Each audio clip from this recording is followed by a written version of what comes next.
જામનગરમાં ચાંદીપુરાથી એક બાળકીનું મૃત્યુ થયું છે. છેલ્લા એક માસમાં જામનગર જિલ્લામાં કુલ 14 શંકાસ્પદ કેસ સામે આવ્યા છે, જેમાં આજે ધ્રોલ તાલુકાની એક બાળકીનું હોસ્પિટલમાં સારવાર દરમિયાન મોત થયું. જામનગરની ગુરુ ગોવિંદસિંહ હોસ્પિટલના સુપ્રિન્ટેન્ડન્ટ દીપક તિવારીએ જણાવ્યું હતું કે એક માસ દરમિયાન ચાંદીપુરા વાયરસના કુલ 14 કેસ આવ્યા હતા, જેમાંના ઘણા શંકાસ્પદ કેસ પણ હતા, જે પૈકી 8 દર્દીઓનું મૃત્યુ થયું, જ્યારે 2 દર્દીઓ હાલ સારવાર હેઠળ છે, તેમજ એકની હાલત ગંભીર છે.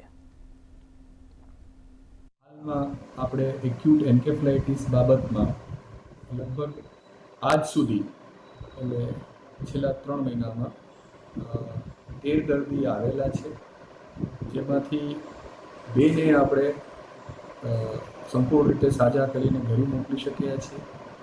એક દર્દી અમારું જે છે એ રજા લઈને વગર જતા રહ્યા છે બીજા દવાખાનામાં. 8 દર્દીઓને અમે ત્યાં મૃત્યુ પામેલ છે અને એમાંથી એક આજે દર્દી ગુજરી ગયું છે, જે ગ્રામ્ય વિસ્તારનો છે જામનગરનો. આપણા ત્યાં હાલમાં 2 દર્દી સારવાર લઈ રહ્યા છે, જેમાંથી એક જે છે એની હાલત ગંભીર છે અને બીજું જે છે હાલમાં એની સ્ટેબલ છે હાલત છે.